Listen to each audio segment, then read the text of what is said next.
friends. Salam, Namaste, Sat Sri Akal, Jai Bhim.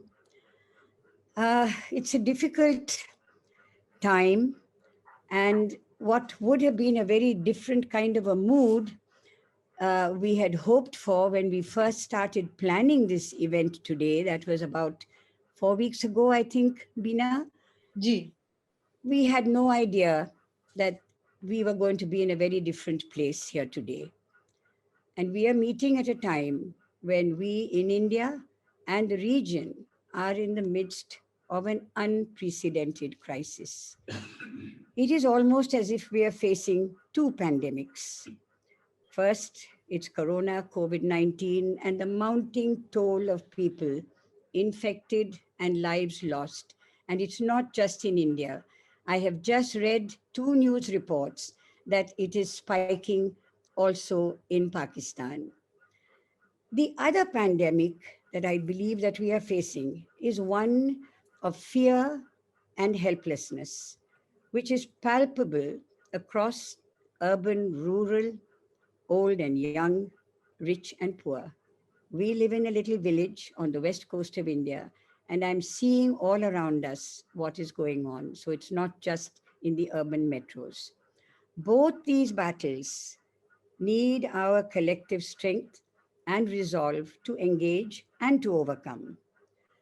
I would like to begin by asking that we observe a short moment of silence in memory of all those who have lost their lives, those hit by COVID, those amongst our farmers who have lost their lives, migrants who lost their lives last year and they're on the road again this year, and those who were part of CAA and various other protests. Our hearts go out to their loved ones, and we stand in solidarity with them in this time of grief. So, Bina is going to, I think, time us just a moment of silence.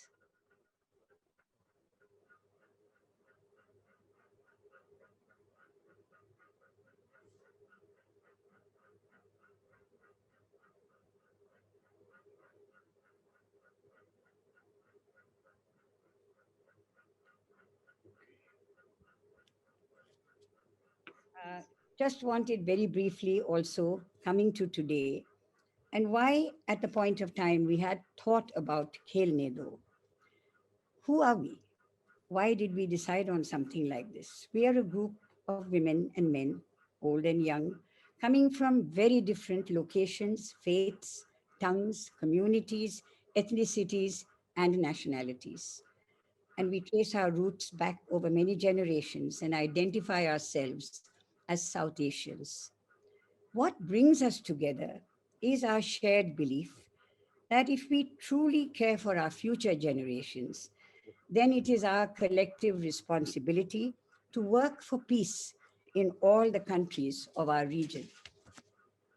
The onus, I believe, and so do many of us, lies especially on India and Pakistan, the two often hostile nuclear armed states, thanks to whom conflicts and wars and terrorism and economic distress continue, and also thanks to whom regional initiatives like SARC have not been allowed to work.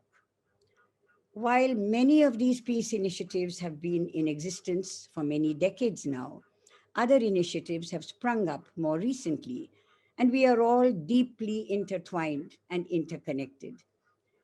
All of these groups have seen ups and downs depending on the trajectories followed by our respective states. And yet, despite these odds, the passion about peace and for peace refuses to go away or die down. We stubbornly continue to believe that we shall overcome and we shall live in peace and echo with fires, ki hum dekhenge, and identify with John Lennon when he encourages and implores us to imagine that day when the world shall be one, which is why we had thought that our theme would be imagining that other world. We also believe that there are many urgent, real, and present dangers: hunger, poverty, illiteracy, climate change, and now the pandemic, which need to be fought, which need to be defeated collectively. These can never be resolved by guns and bombs and the fighter aircraft or the submarines and the deadly war machines. SAPAN therefore took shape so as to bring together many other voices from every possible sector across the region. And we had hoped that every month we would explore a different subject which bring us closer together. So it was that Khelne Do took birth. This was supposed to be the first of these series of events. What we want to say is truly that peace is the way. Peace is too precious to be left to the whims and fancies of leaders and governments, and we, the people, are reclaiming it. Our dialogue will be interrupted and will remain uninterruptible in the memorable words of an old buddy. So I hand over now back to Bina, and thank you, Bina, and so many of you who have continued to believe in this. And no matter what odds, we were many of us feeling, should we have this event today or not? But I think that was important because it sends out a very special message. Very much, Bina. This is my first participation of uh, this type of NGO and in South Asia perspective. I'm a journalist. I'm working here for the last 25 years at Indo-Pakistan border. I'm living in Amritsar, so I have first-hand information and first-hand experience of many more things. Those who are crossing in and out from India and Pakistan, especially from Atari Wagah border, and the, I'll talk in very brief right now. Specifically, खेलने दो would only be possible when governments of both countries agreed. People to people contact only possible when both give visas and both ease the visa reforms, both do something, uh, do to actually practice visa reforms. Until and unless people to people contact only be done only on virtual summits.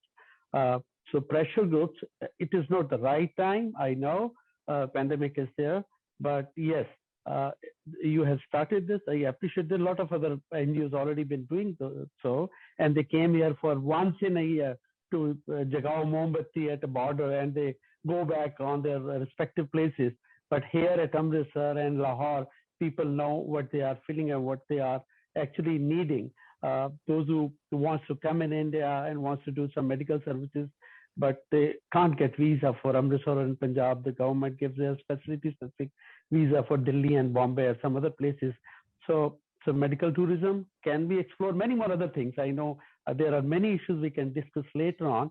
Thank you. But thank you so much for Thank you. giving me opportunity.